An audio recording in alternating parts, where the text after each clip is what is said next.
आपला हा पहिला कंट्रोलर आहे. त्याच्यामध्ये हे पहिली लिंक आहे बरोबर. ह्या लिंकचं आपण पहिल्यांदा ह्या मॉड्यूलचं रिनेम केलेलं आहे ऑलरेडी चॅनल. त्या सेकंडचं करायचं आहे. राईट क्लिक करायचं, बल्क कॉन्फिगरेशन टूलमध्ये जायचं. पहिल्यांदा मॅनेज आय ओवाली फाईल काढून घ्यायची. Paste strategy show selection read हे माहीत आहे की फाईल काढायची कशी. मॅनेज आय ओमध्ये जायचं. पेज स्ट्रॅटेजी क्लिक करायचं. त्यानंतर इथं आपलं जे मॉड्यूल आहे ना सिलेक्ट केलेलं ते येतं. त्यानंतर शो सिलेक्शन, त्यानंतर रीड, त्यानंतर नेक्स्ट. सेव्ह करायची file.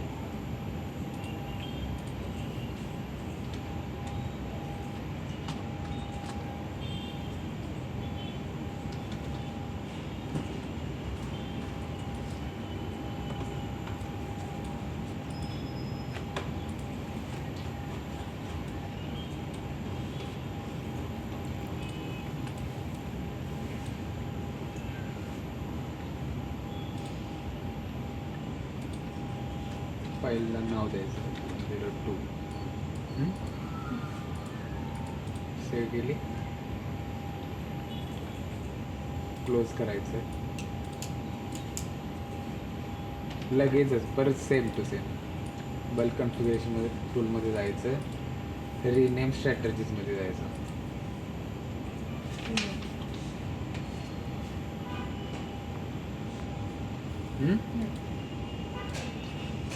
Same paste strategies.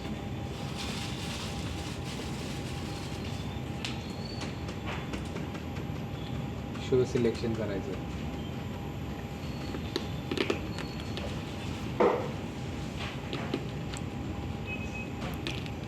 Read,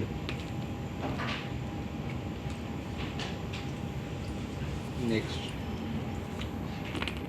इथं हे सिलेक्ट करायचं include channel function block in worksheet. Tick करायचं, सेव्ह करायची फाईल.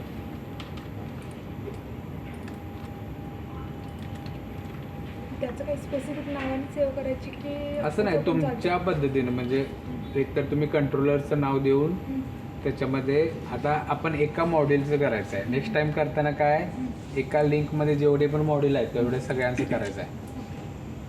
एक मॉड्यूल घेऊन आपल्याला भरपूर वेळ लागेल. मग त्यानंतर कंट्रोलरचं नाव द्यायचं आणि _1 द्यायचं म्हणजे लिंक 1, _2 दिलं की लिंक 2 असं. सेव्ह करायची.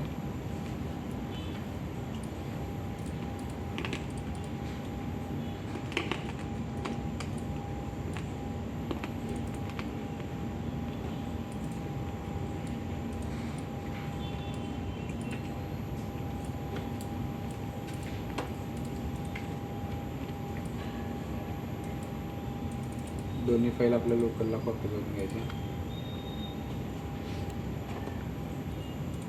पहिल्यांदा पहिली जी फाईल काढलेली आहे IO असाइन डेटा मॅनेज आयओवाली ती ओपन करायची.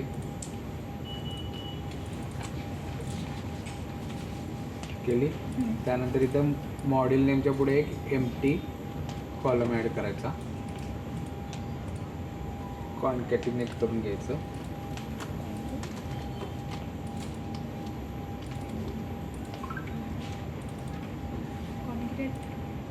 कॉन्कॅटिनेट.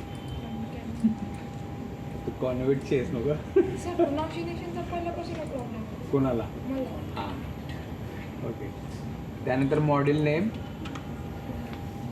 _ चॅनल नंबर घ्यायचा आहे. ओके करायचं.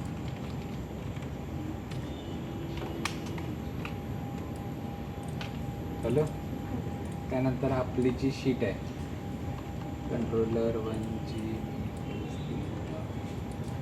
रिनेम आली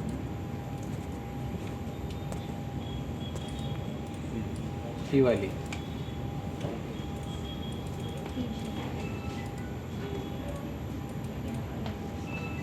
ही सगळी कॉपी करायची. इथे एक ॲड करायची आणि स्पेस स्पेशल केली तरी चालते. हं? त्यानंतर आता आपल्याला चॅनल ब्लॉक नेम घ्यायचा आहे. आता ह्या शीटमध्ये ऑलरेडी इथं मी मॉड्यूल नेम टाकलेलं आहे.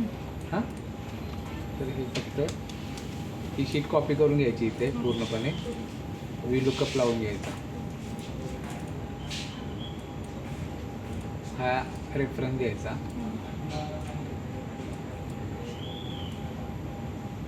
आणि इन्स्ट्रुमेंट टॅग, ज्याच्यामध्ये डॅश नाही स्पेस नाही ते वाला 30.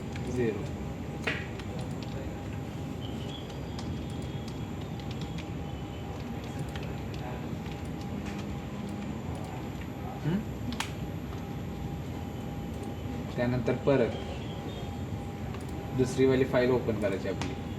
सर ते चॅनल ब्लॉक नेममध्ये आपण जे केलं आता हे न्यू चॅनल ब्लॉक नेममध्ये केलं ना. हां, बरोबर.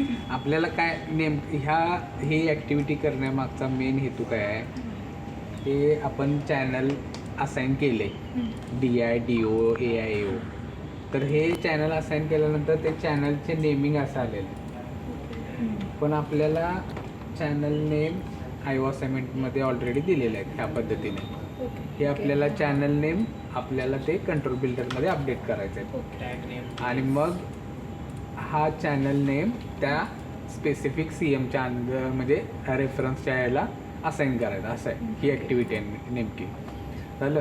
त्यानंतर ही शीट कॉपी करा, आपली दुसरीवाली रिनेमवाली शीट ओपन करायची, एंडला ॲड करायचं, स्पेस स्पेशल करा. त्यानंतर चॅनल फंक्शन ब्लॉक्स त्या शीटमध्ये जायचं आहे. झालं. इथे पण VLOOKUP लावून घ्यायचं आहे. रेफरन्सचं चॅनल ब्लॉक नेम घ्यायचं, आपल्या शीट 1मध्ये जायचं आणि न्यू चॅनल ब्लॉक नेम घ्यायचं 70. ठीक आहे. हे पण सेम कॉपी स्पेस स्पेशल करायचं. त्यानंतर IOP मध्ये जायचं. IOP मध्ये जायचं आणि इथं ओल्ड स्ट्रॅटर्जी नेम जे आहे same to same as it is new strategy नेममध्ये कॉपी पेस्ट करायचं फक्त इथलंच इथं. आणि ही शीट डिलीट करून टाकायची, ही वाली जी आपण ॲड केली होती. कारण की ह्या फाईलचं कसं आहे, जरा जरी फॉर्मॅट चेंज झाला तर ही फाईल रीड होत नाही आपल्या BCT टूलमध्ये. त्यामुळं ॲज इट इज ठेवायचा फॉर्मॅट. त्याच्यामध्ये शीट कोणती ॲड करायची नाही किंवा काय नाही. परत जो रिक्वायर्ड डेटा आहे तेवढाच टाकायचा, दुसऱ्या शीटमध्ये काहीसुद्धा आला नसतं पाहिजे. हे टेक केअर घ्यायचं. हे झालं. त्यानंतर ही फाईल रिनेमवाली फाईल कॉपी करायची फक्त आणि आपल्या VPवरती पेस्ट करायची.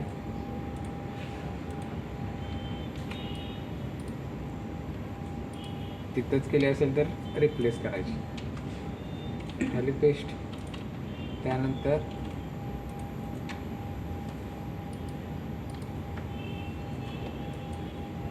परत BCT टूलमध्ये जायचं, रिनेममध्ये जायचं, रिनेम स्ट्रॅटेजी. रिनेममध्ये गेल्यानंतर प्रोसेस डेटा वर्कशीटमध्ये जायचं.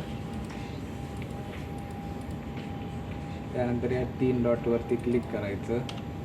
आपली जी फाईल आहे ते पाथ द्यायचं आहे ते, ही फाईल दिसून जाईल इथे. त्यानंतर व्हॅलिडेट करायची.